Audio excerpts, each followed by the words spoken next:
Hi guys, Jimmy again. So as with most of my other videos, I want to begin today by giving away some code cards. So start off with Unbroken Bonds. Unbroken Bonds again.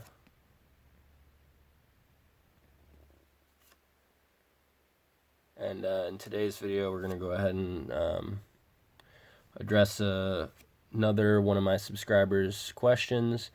It's regarding the difference in price if you were to get a PSA 10 in a card that is notoriously hard to get a 10 in because of print lines or because of other imperfections that are beyond anyone's control.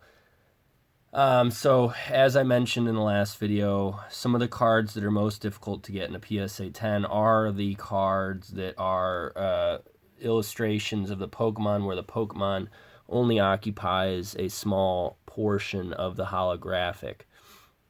So the card here that I'm showing you is a Blaine's Moltres first edition from Gym Heroes. This is the PSA 9 first edition. So as you can see, there's plenty of sold listings going for about... Now, this one was sold on April 19th as opposed to these in March. These also in March and February. You can tell there is a big price differential between April and March. There has been a big spike recently in prices on cards. I don't know if that's due to the economic downturn during these times, or if it can be attributed to something else. We're getting stimulus payments. I don't know if you can attribute it to that, but so you obviously see there's a big spike in that card. I can't explain why it doubled in that sale as opposed to those. But what I want to show you is now that you've seen the PSA 9 Blaine's Moltres, I want to show you again, as I've shown you in previous videos, you can look at the PSA website and type in that certification number. So this is one of the PSA 9s that I typed in. As you can see, Hollow First Edition, PSA 9, Blaine's Moltres, Gym Heroes.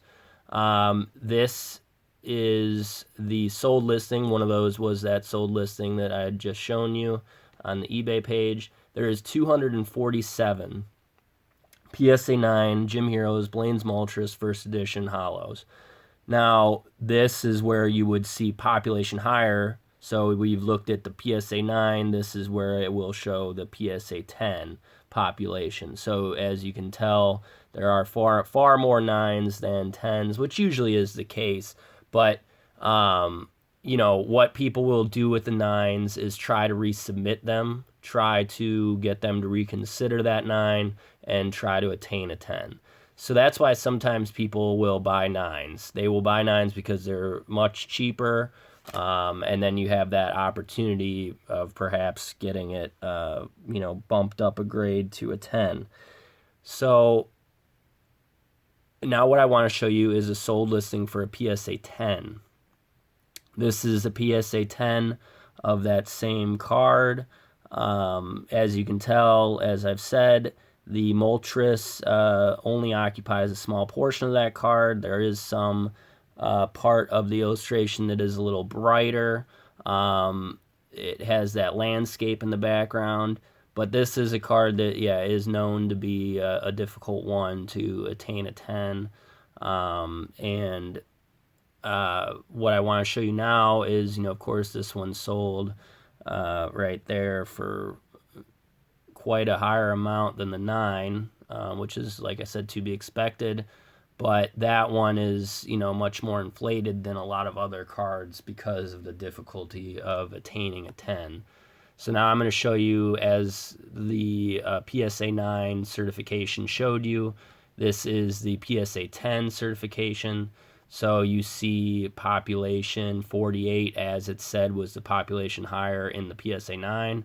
Population higher becomes 0 because this is the PSA 10. So now I want to show you just a couple other cards that illustrate the same point. This is one of the rarest of all, like I'd mentioned, the Neo Genesis Slow King. So this is a PSA 9 of the Slow King. As I said in that previous video, Slow King only occupies a small portion of the illustration. Much like the Moltres, a little landscape background there. But you have that entire left side free to, be vulnerable to print lines, which makes them quite noticeable when that Pokemon only occupies a small portion of the card. So this is a PSA 9. It's sold for $4.49. As I've mentioned, probably with the hopes of resubmitting and attaining a 10. So here we have the PSA 9 certification here, first edition Slow King Hollow. So what I want to show you with this one, like I said, it is, even in PSA 9, there's only 186. So whereas with the Moltres, we had, I'm sorry, that's the PSA 10, 247 of the 9s in the Moltres. But the population of the Slow King is much fewer.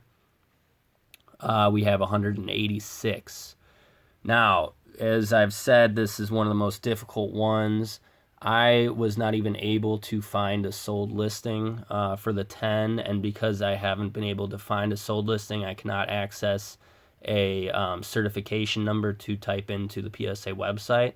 So this is all the information I have. There are only 10 PSA 10 first edition holographic Slow Kings from Neo Genesis.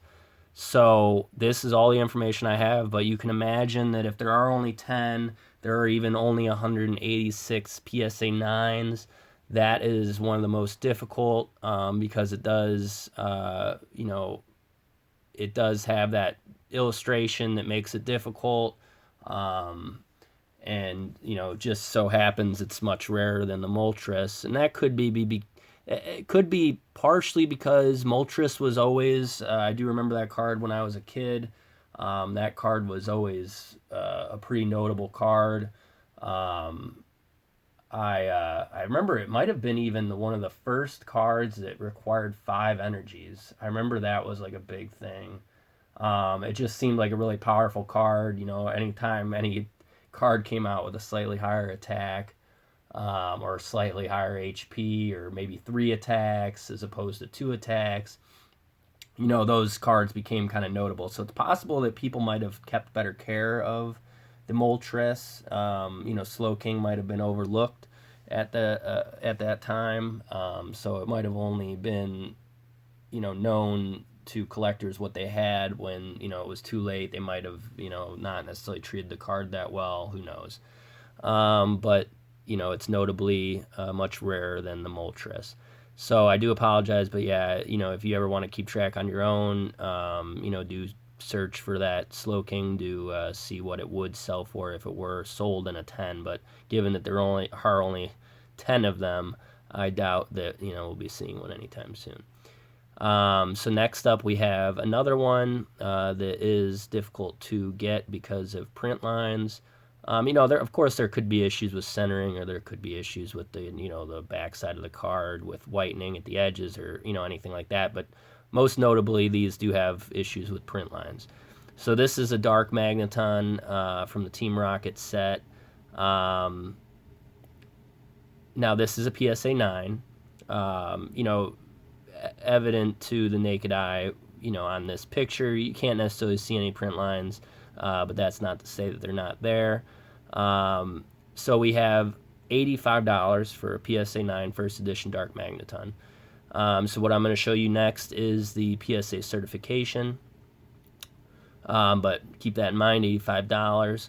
We have Dark Magneton Hollow first edition PSA 9 Pokemon Rocket. We have a sale of that exact amount, $85 from what I'd just shown you. Then we have the population. So this one, as you notice, much higher population of PSA 9 first editions than the Moltres and the Slow King. But then when we get to the population higher, we have a PSA 10, only 47. So I believe there was 48 of the Moltres, 10 of the Slowking, and 47 of the Magneton. So, you know, about the same rarity as the Moltres in terms of the PSA 10 population, but many, many more PSA 9s than either one of those. So this one would be, one that obviously, as you've seen, is much cheaper as a PSA 9 because there are more of them. But I would imagine that a lot of those people are submitting that card again in hopes to attain one of the 10s. So what I'm going to show you now is the Gem Mint. So we have $85 for the PSA 9. Now we'll show you the Dark Magneton PSA 10, which, as I said, 47 of them in existence. It's sold for $5,000. This is a sale from Canada, so that's the equivalent in US dollars. So obviously sold for much higher. Now what I'm going to show you is the certification, PSA certification. We have the Pokemon Rocket, Dark Magneton Holo, First Edition, Gem Mint 10, with that certification number. As you'll see, obviously, as I've said, PSA 10, there is no population higher, so 0. We have population of 47. So, I hope this video has kind of helped regarding, what to look for in terms of, population of PSA 9s. Keep in mind that a lot of people that get a 9 of a card that, does increase in value exponentially like these do, they're going to be resubmitting them most likely to try to attain that higher grade. So that's something to keep in mind. You could, take that risk and, invest in a 9 and hope to attain a 10. But then again, PSA 9s could always increase in value as well. As I showed you with that Moltres, that was an actual bidding listing. So that was bid on. So that wasn't as if it was a buy it now or anything like that. So that kind of shows interest in the card, sometimes more so than buy it now listings, because that's what a group of people have been willing to pay. It's not just one person buying the card. It's not just one person. So here we have another bidding listing, 24 bids. It ended at $137.50, and that was just March 17th. This one just a little over a month later, more than doubled in price. So as the value of a PSA 10 increases, so too will the 9, because the 9 can always resubmit. They can always try to attain that 10. So they're going hand in hand. 8, 7, 6s not so much, because there is really no hope to attain that 10 when you have an 8. There's hardly any chance unless they've docked you for centering. And you've been given an 8 for centering. Most of all, maybe you have a shot, but otherwise 9s and 10s kind of increase in value hand in hand. So any questions regarding this video covering the difference between population of 9 and 10 and pricing, please do let me know. I hope this has been informative for you, and of course, as always, stay tuned for more codes, more openings, and more information regarding Pokemon. Thank you. Bye-bye.